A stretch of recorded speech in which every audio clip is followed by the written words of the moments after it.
Assalamualaikum. So here we are at the fourth lecture. Today we are going to talk about dealing with large scale web data, large scale file systems, and the MapReduce architecture. Last time we discussed certain architecture, overview of web crawling, labeling structure, who are SEO by the way, and what is the problem of web spam, and then a followed research on the topic of web spam. But today we are going to talk about the background things, having the hardcore computer science concepts behind this. So we are going to talk about web data explosion in the first part.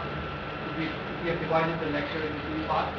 First we are going to talk about MapReduce,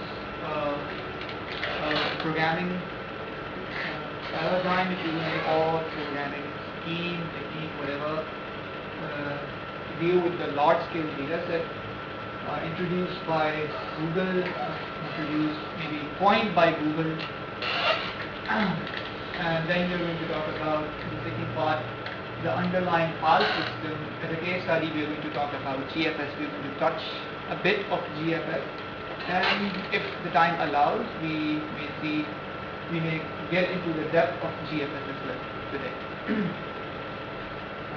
So introduction. Web data set can be very large, right? Very huge, 10, hundreds of terabytes. So it's not a very small scale, or it's not even a good amount of it. Scales very in a very immense way. So it's not anything that you know in your computing during your education, whether it's master's, PhD, or bachelor level. It's something beyond your ever applied data set, right? It's beyond that size. You cannot mine on a single server. Data set is equal to web pages. Data set can be anything, not only web pages. At times you are interested in web logs, right? You want to see how the traffic comes in and how much time they stay to your web page or something. So there are many things in which you are interested, but chiefly it centers around the information related to web. Maybe web pages, maybe the logs and other things. Yeah. Okay. Big data is a fact, so it's not something that you can avoid as an option. It's a fact now. So on the World Wide Web, large data implies, definitely you need effective algorithms to deal with large-scale data. So it's not that you can do you cannot play with a toy kind of an algorithm that deals with your daily, not daily, maybe your theoretical understanding from your primary level course books. It's not those kind of algorithms. It should be very effective. Web scale processing, data intensive processing, yeah, it's very huge. Okay, also applies to startups and new players in the market. So if you are planning to do some startup in web, you need to understand it very carefully. It's very huge, and if it's not huge at that point of time when you are realizing it, within a short span of time it will become immense. It will become very huge. So these are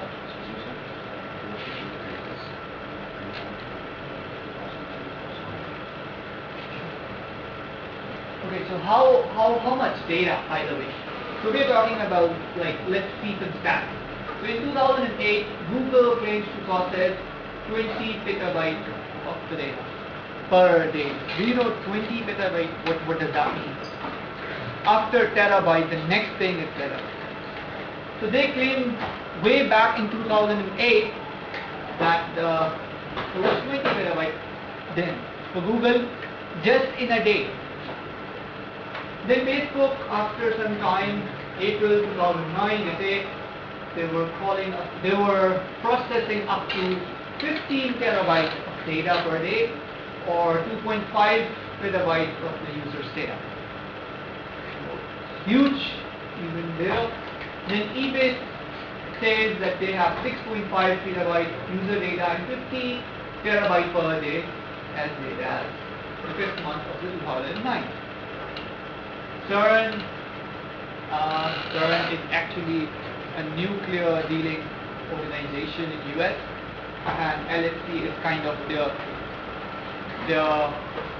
there's some kind of a laboratory which is responsible for some activities related to their experimentations.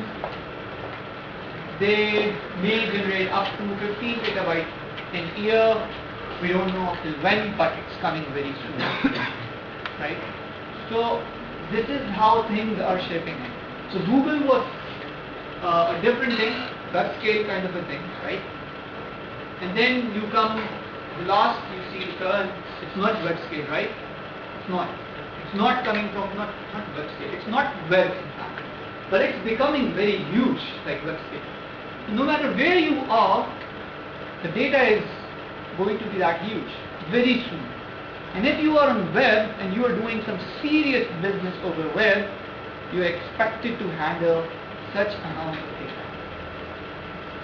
Definitely more than this, because these are outdated stats. As we are talking now, it's 2007. So basic thing, people say, alright, how to deal with these things, they put up a cluster architecture. So cluster architecture, from your theoretical background cluster, when you divide your computational problem into different machines, and then they are like cluster, if you know, like grapes are clustered, right?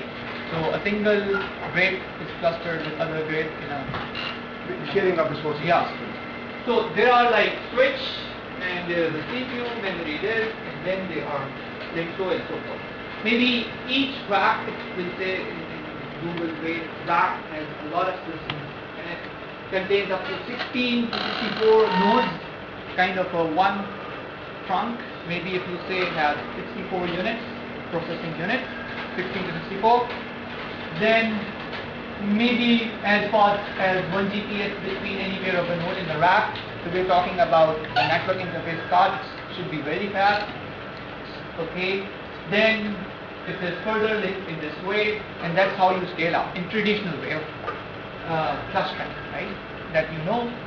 But and above there you have a more faster backbone compared to here, making sense because you need more speed over here because you have more things to do at this level compared to this. Making sense? Alright. So what happens? What if you are doing these things in your traditional computing? But it's very much known that at times a rack gets failed, network failure. Maybe because switch got restarted. Maybe something silly happened. Usually it happens when you are dealing with commodity hardware. It happens. What are you going to do with it when you have such large amount of data, as we showed in previous slide, and you have definitely large amount of nodes in your cluster, and if something gets failed, what will you do? What do you have as choice? Right? And then maybe a whole switch gets failed. Instead of just a rack gets failed with this connection line or something, maybe a switch gets failed. So you become like your one arm, if you have two arms, is functionless for some amount of time. So what are you going to do with it? And it's quite normal when you are dealing with commodity hardware. It's quite normal. It's not something there was a bug. No, it's not that way. It's quite usual. It happens that at some point of time there are messages of service timeout. Fine. So concern, if we have to abort and restart the computation every time one component, maybe a rack, maybe a switch, fails, then the computation might never complete successfully. So what if we write an inefficient way of doing things?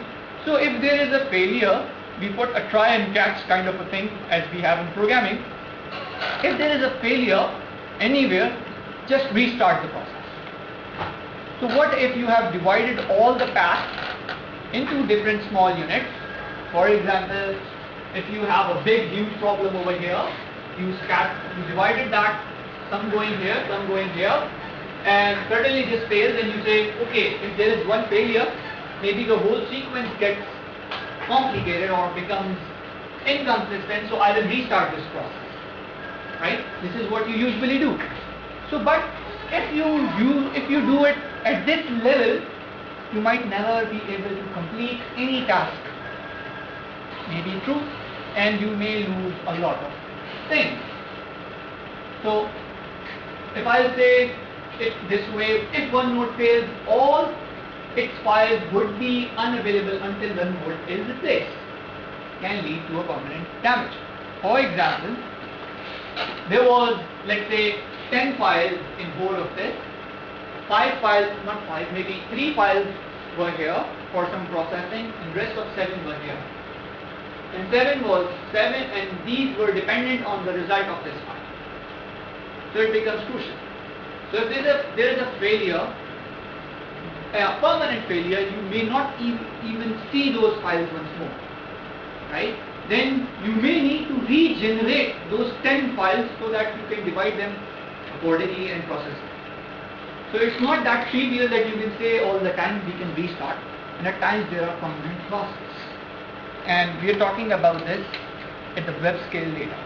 So you cannot risk such things. Okay, so the Google at that point of time came up with a solution to all these general concerns. They said, let's have a programming technique called MapReduce, and underlying it there would be another file system called GFS. So if you want to see the open source implementation of these two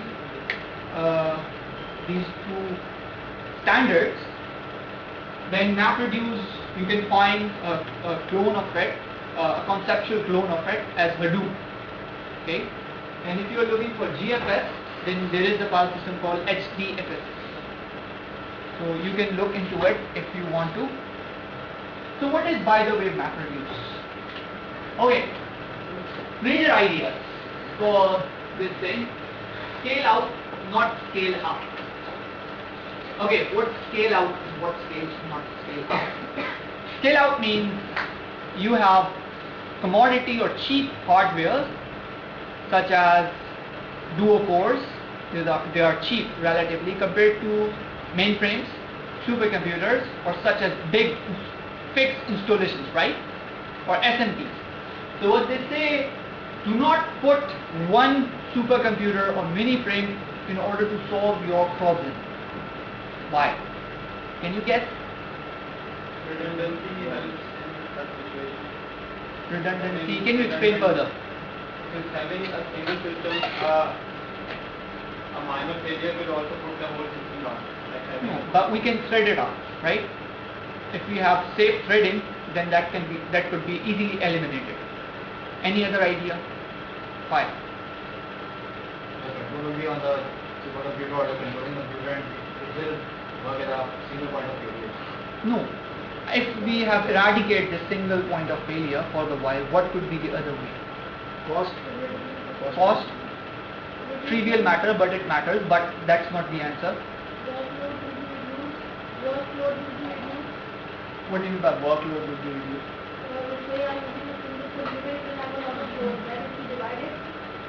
No, for example, if we have a supercomputer equally powerful compared to the joint power of distributed computer, if we have this environment, so there is no problem for that, right?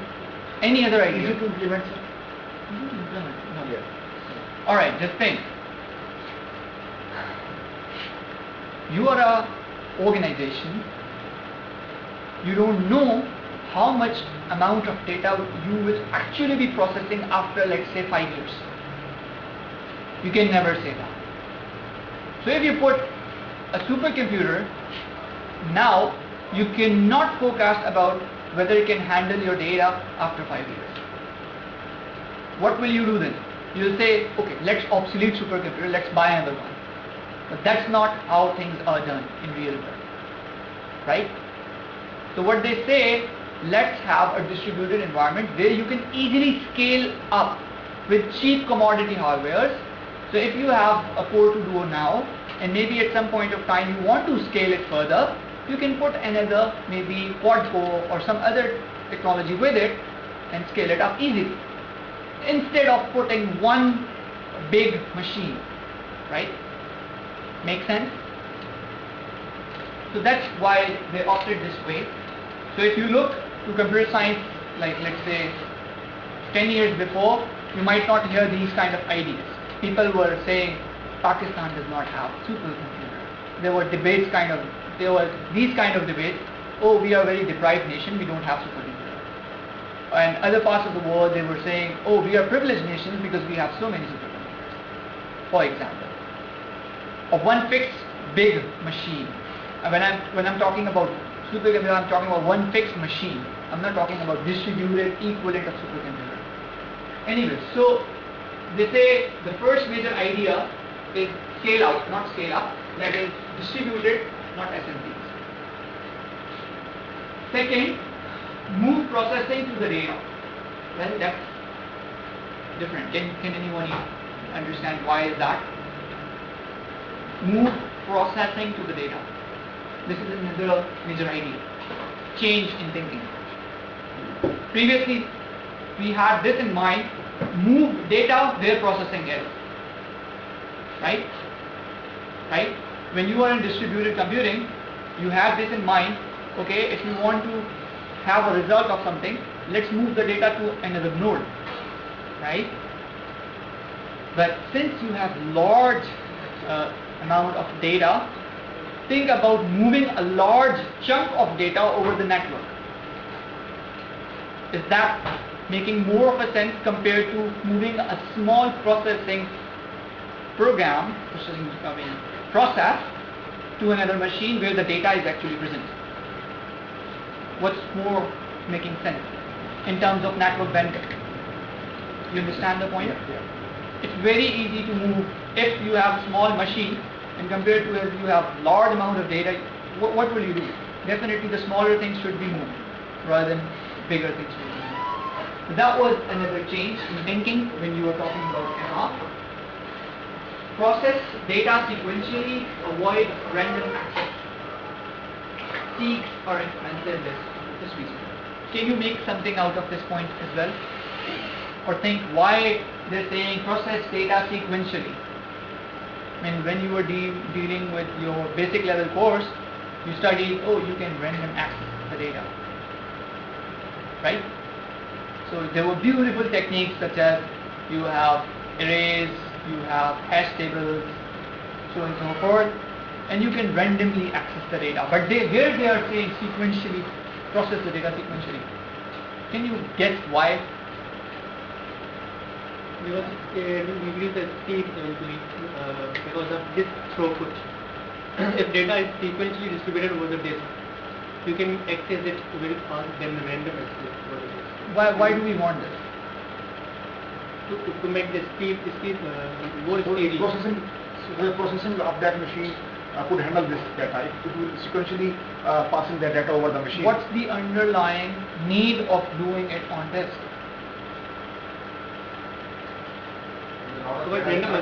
Data is more On the disk. huge, right? It cannot get fixed inside the RAM. So your underlying basic assumption or maybe a fact, the data is so huge you cannot process it just in RAM. It can choke. I mean, RAM is nothing when you're talking about petabyte size of data. It's nothing, it's trivial, right? So you cannot process it. So you need to have a balance of disk and RAM, right? So when you need to have this, then you cannot do random access because disk is slow in doing random access. That is why you keep on hearing the term data streams. Streaming. That's why, because streaming is actually sequential. You get the point? Okay, yeah. Step by step. Right? So Data stream. comes, processes, and then forwarded and then again. So the basic thing is, basic assumption is process the data sequentially. It means no matter what kind of algorithms you will design, this should you should keep in mind while designing that it should have a stream of data, sequential data, not does not have the privilege or luxury to have random access when you're dealing with this kind of data. Is that clear point? Is that clear? Let's move forward. Seamless scalability. Alright. From the traditional mythical mammoth approach to a newly known phenomenon, credible machine learning. Do you know what is mythical mammoth approach? Okay. Okay, it's basically a software engineer practitioner. In the book he stated, and people agreed to him, and it's a very traditional kind of standpoint that no matter how you scale, it doesn't scale well. It doesn't scale the way you plan. An example could be 21 chickens together cannot hatch a single egg in a day. Everything in this world cannot be parallelized. You get the point? Maybe the 21 chickens can have 21 eggs hatched in 21 days. But the other way of having hatched one egg in a day by 21 chickens is not possible. So everything cannot be parallelized. So the mythical mammoth approach was that everything cannot get scaled to the level of expectation. But the ideas of MR and the basic principles of whatever they do was known to be machine credible phenomena. Machine are credible. So it means it scales quite well if you are dealing with MR. You understand the point? Dealing with? When you are applying MapReduce architecture, this mammoth approach was known to have another take about the MR architecture, that is that scales well. You understand the point? Sir, these two statements looks very opposite. In one case we say scale up, and then other side we can see the scalability. Okay, see it here. Okay, this was traditional take. This point is traditional take, right, before MR. And this could be a principal statement for supporting this argument, right? But this approach was shaped into newly known phenomenon, tradable machine art. So if you have these kind of things, this approach gets changed for MR. You understand? They say if you apply MR by following their rules and whatever their principles are, then it scales well. You get the point? Okay. So they are going to avoid this kind of condition, 21 chickens cannot. This kind of condition would be minimized as much as possible through MR approach. You get the point? But in reduced math and structure, we are going to do the scale up idea, not the... Not scale up, scale out. Scale up means SMP architecture. This is a tradition, this is a computational terminology. Scale up means having an SMP. Scale out means having distributed environment. I mean, in English, general English, both means the same. But in computational terminology, it's different. Okay? Alright, traditional parallelization divide and conquer. So, there is work, a big unit of work, you divide it, and then there are separate small workers on separate machines. They are doing your output, generates the output, and then it's joined back, and that's how you get the result. That's a revision, simple revision for your traditional approach. So partition, here you see things getting into partition, and here you see getting combined. So this is what we know from our previous knowledge. Now here we see parallelization challenges. Okay, how do we assign work units to workers? What could be the good balance of dividing a huge amount of work over the machines? This is one question. What if we have more work units than workers? Let's say we can split up a problem into 12 and we have, let's say, 8 machines. who can sort this thing for us. What could be the policy, the fastest or the efficient most policy? What if worker needs to share partial results? Sometimes it can happen. If you go back here, maybe these two workers want to see each other's data in order to generate R1 and R2. So maybe they can do sharing here and then separately generate two separate results and then merge it together. This can happen, right? Everything is not that simple. So that's what this point means. How do we aggregate partial results? I mean, saying theoretically it's very easy, we can aggregate, but there should be a proper way of joining them back in an efficient way. Okay, and then how do we know all the workers have finished their work?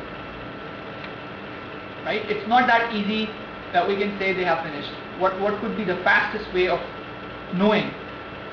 What if a worker dies? One of the machine who was responsible for doing a task becomes dead due to any reason, network failure, power failure, or anything else. What can we do? These are challenges, right? So if you are a programmer, then you may think, oh yeah, these are big concerns. Common theme is parallelization problem arise from communication between workers. Example, when they are in state of exchange. So they have to communicate. Maybe they have to communicate a lot, and because of that, network becomes overloaded, right? Then access to shared resource. Yeah, this can be another problem. How do you define what could be shared and what cannot be shared? Thus, we need some synchronization mechanism. So if you can recall basic OS level theory, then you know that what is synchronization, right? I assume you all know that, right? Synchronization means to bring things into harmony. So they are in proper sequence or they are in proper order, right? Parallelization is hard, yeah. Maybe if you have programmed into parallelized architecture or have ever experienced it, you will say parallelization is hard, isn't it? Yeah, right? Okay, traditionally concurrency is difficult to reason about. Yeah, even at unique scale, single machine architecture to small scale architecture. When you do computation, there are semaphores, there are critical sections, right? You study all that. So it's difficult. Yeah, we know this. But concurrency becomes even more difficult to reason about when the scale is very huge. When you talk about web scale data. So when it was a single machine architecture, it was a problem. And when it was growing from small scale to small scale, from uni architecture, it was getting more complicated. But what if we have like petabytes of data? Then it becomes a real mess. In presence of failures, you expect failure, right? Because of many good reasons. One good reason could be you have different nodes at different regions. Different regions mean different countries, right? Maybe at some point of time, some nodes become failed at some region. What will you do? Right? It becomes very complicated in terms of multiple interacting services. Okay, what does it mean? You have, let's say, a cluster, but on that cluster you do not run one service only. Multiple services are run on one cluster in order to have maximum utilization of CPU. And this is what we know, right? You know this point? Everybody is following this point or not? If not, then just please let me know. No? Okay. The point is, alright, let's consider Google. Okay? क्या करता है Google? Google के पास एक से ज़्यादा services है जो लोगों को देता है. सर्च, गूगल का general purpose search, news facility, social से रिलेटेड टू सर्चिंग देता है, ब्लॉग्स की सर्विसेज देता है, और भी बहुत कुछ देता है, राइट? लेकिन उनके पास जो क्लस्टर्स हैं कुछ एक ही है ना, राइट? क्लस्टर तो एक ही तरह का बनाएंगे ना, हर सर्विस के लिए एक अलग क्लस्टर तो नहीं बना सकते ना, या एक अलग complete big amount of computers तो नहीं रख सकते ना। तो वो करते क्या है कि वो एक जगह फिक्स इन्वायरमेंट है और मल्टीपल सर्विसेज उन्हीं क्लस्टर्स के ऊपर रन करते हैं। क्यों? ताकि ज़्यादा से ज़्यादा CPU यूटिलाइज हो सके, वरना हर वक्त हर सर्विस कंप्लीट कंजम्पशन तो नहीं कर रही होगी ना CPUs की। हो सकता है आप लॉग को उतना सर्च ना करते हो जितना आप उनके जनरल पर्पस सर्च में सर्च करते हो। तो there is a balance, right? तो अभी जो हम बात कर रहे थे पैरेललाइजेशन की, we were talking about just one service, ठीक है? Because we did not explicitly say कि we are talking about more than one service. When we talk about clusters, maybe at your academic level, maybe at your job level, you are expected to do one job with that cluster, usually. Is that true? Right? But at this level, it's not true. So there will be multiple services making use of what you are giving from the cluster. Right? For example, there is one functionality which you have written in a distributed environment that find unique words from the provided text, right? Maybe let's say that those can be news articles, those can be blog articles, those can be anything, right? But news service of Google is different from blog service, but the functionality required may be same for one task, right? Right? Does it make sense? If not, then please let me know. Making sense? Okay. So we may require multiple services. Anyways, when these things are like this, when you have distributed environment, will it be easier to debug? Debug what? If there is a problem. Nightmare? Yeah, it would be a nightmare. Because you don't know where it was caught up, where was the problem, right? Who was responsible for what failure? You don't know that. So, not to mention, it's very hard. But they are networked in such a way that if some server downs and the whole load shifted to the other servers and the... Who is going to do that? And there is who is going to do that? When there is a failure, then it will be transferred to another machine. Who is going to do that? The machines are configured in such a way. Okay, if something... Who is computationally going to do that for you?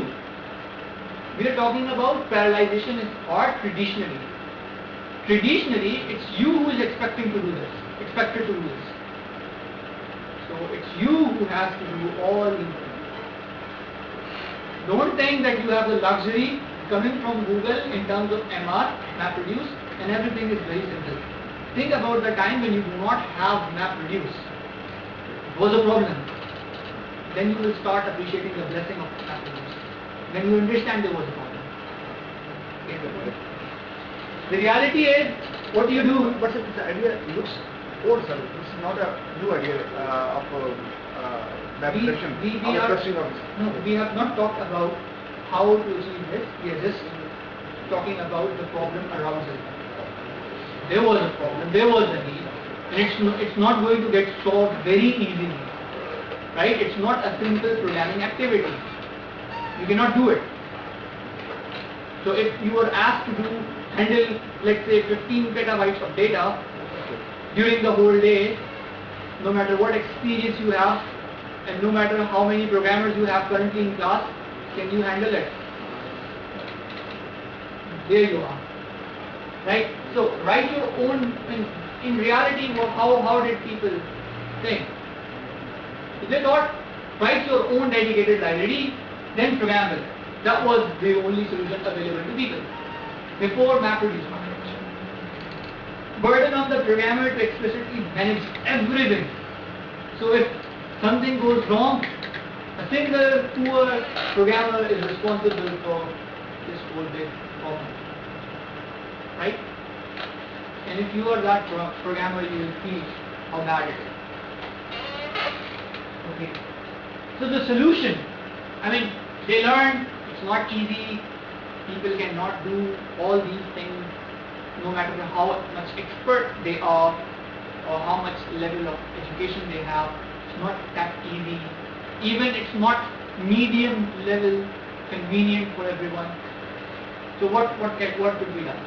They came up with a programming model for expressing distributed computation at massive scale. They come up with it. Okay, it was there, and then it hides the system level details from the developers. So you don't need to worry about on what architecture you are working. You know, there are on network things are when you are dealing with low level, bytes get reversed, right? So these kind of functionality when you are working with Sun machine or you are working with some other machine, so these kind of abstractions should be removed from the developer's mind. Right? So they kept this in mind. No more race condition, lock contentions. Parallelization and these kind of issues should not be your issue anymore. You should be able to say in a simple way and it should understand. This should be the map reduce. That's what they think. Separating the what from how. What means what you have to do in terms of a policy statement. And how it would be done is about the functionality level. So we should separate these two. So you write a policy and then you write how. Separately, not joined in a joint way. Because when you join it together, it becomes complicated. So developer specifies the computation that needs to be performed. And then execution framework runtime handles actual execution. Okay. These are simple things. So what is MapReduce used for? We'll go with example later on, but what it is used for. At Google indexing, index building for Google search, article clustering. At Yahoo, similar things, spam detection, Facebook, data mining, ad optimization, spam detection, and so on and so forth. These are some simple applications of MapReduce. Even Microsoft uses it, but never says it. And people know that they use the similar thing.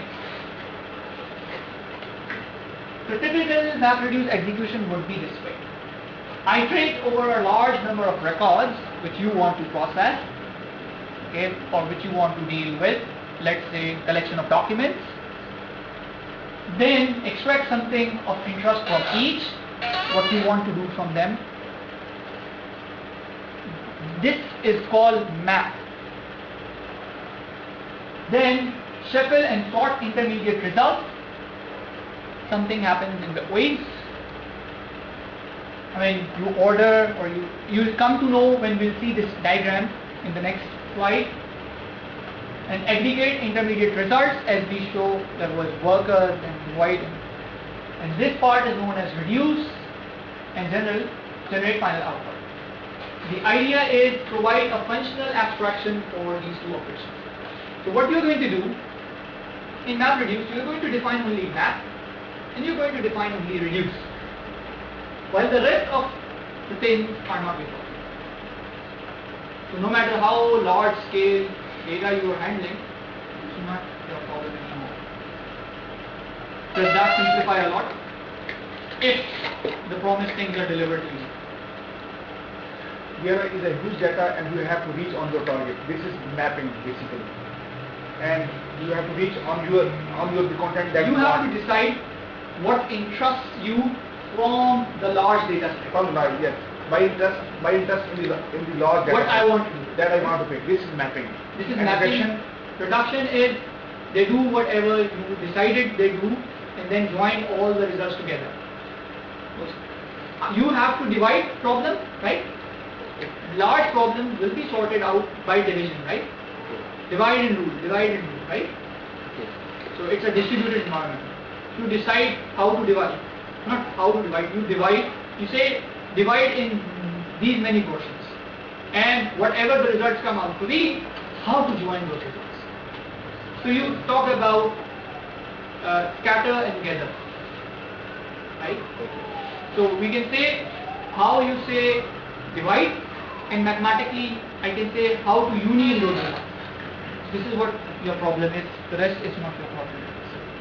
In short, if I say in short, I'd say that first of all we talk about the mainframes, and then we are not talking about mainframes. We just made the cheap, use the cheap hardware to scale up our processing and scale out our processing and scale out our capability to save the things. Okay. I'll give you an example. These are 4 machines. Okay. I have huge amount of information. For example, let's say 500 GB information, and I want to divide those. I want to process those using these 4 computational machines, right? So let's say each of them has 3 gigahertz. So if I join them together, it's like 12 gigahertz. Okay. So when I have 500, so I can say 500 by 4. The data goes there on the second, on the third, on the fourth. Sure. Then when it does some functionality over there, which I will define what to do with it, maybe you just say count the number of words. For example, you'll say that whatever the result come out to be, then you will have 4 results. And then if you know what was those results, simply add them, will give you the final output. For example, your target was this. So that part of deciding that into 4 machines is your map part, and the part deciding your join operation, like adding all, is reduce part. How can we deal with it? There should be a key associated with what we want to do with the data. So let's say there is a data V and there is a key. Key means it will be known that this data is unique from the other data. So let's say we have 4 data, every data must have a unique key which identifies it. And at the reduction, the similar principle applies. So maybe we have, like, let's say 8 machines, but they have intermediate results. So we have at intermediate level not 8 results, but maybe after intermediate we have 4 results, because 2 of the machines were sharing some information. You understand the point? I need to say this. For example, there were 8 machines. Let's say there were 4 machines. Okay? They shared them. So what would be the intermediate output? 2 results. And then these 2 will be finally joined together. For example, they were depending. This could be it, right? So that's why this key may be different from this key. You understand? You getting this point, everyone? This key may be same if hierarchy is like this.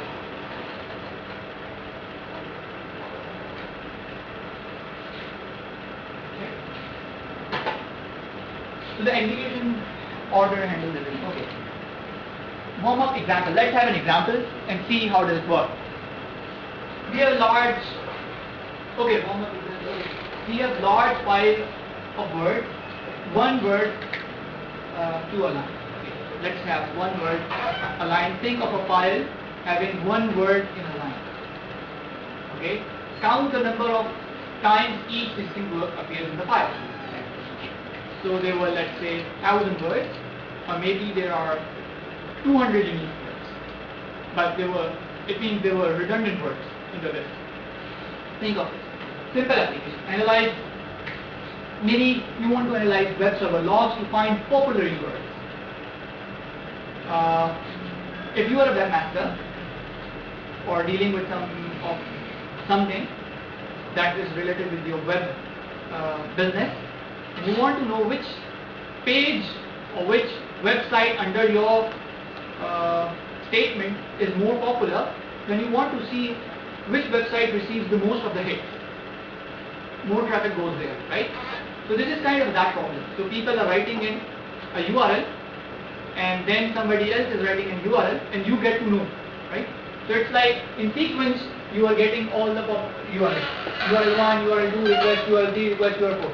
At the end of the day, you can tell which URL was the most popular if you can find the count of the URL being called in a day, right? So this could be an application. So simply we can say first case could be everything gets fit inside a memory. Very trivial. We are not concerned with it. It's a very small thing. We are not concerned with it, right? We're talking about huge data set. Second, file too large for memory, but all this word count fits into the RAM. Maybe let's say the file size is like, let's say 8 GB. But if you count the unique words, maybe the unique words are like can be easily mapped onto 512 of the memory. Yeah. There's a possibility, right? This can happen if you count it out. So we are also not interested in this kind of thing. We are interested in the worst case. File on disk, too many distinct words to fit in memory. Nothing get fit inside a memory. Think of like, let's say, TB of information in terms of URL and TB of, like, let's say, GBs of information in terms of getting fit inside like unique word count. Okay. In terms of Linux, you can do this operation like this. But I'm sure anyone uses Linux? Okay, keep it. So you can do this. Anyways, so to make it slightly harder, as I said, suppose we have large corpus of documents. That large corpus of documents has no luxury to get fit inside the RAM. Okay, count the number of times each distinct word appears in the corpus. Okay, leave it. The above captures the essence of map reduce. Great thing is necessarily parallelizable. So when we think of this problem, we can say it can be parallelizable. Could it be?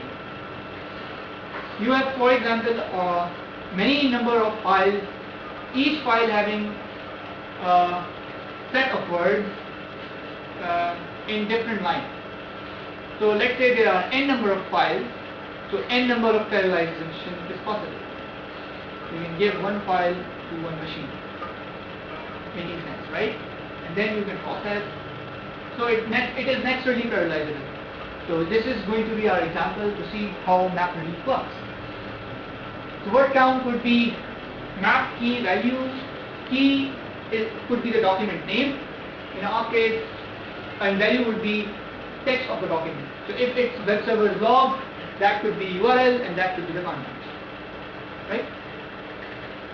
But we are keeping a simple document name and the text of the document. For each word in value, emit word count 1 return. So as soon as you find a word, say word with value 1.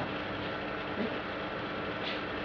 Then on the reduction step, okay, after this, when you have done this processing with a single document, you will have a list of words with their frequency.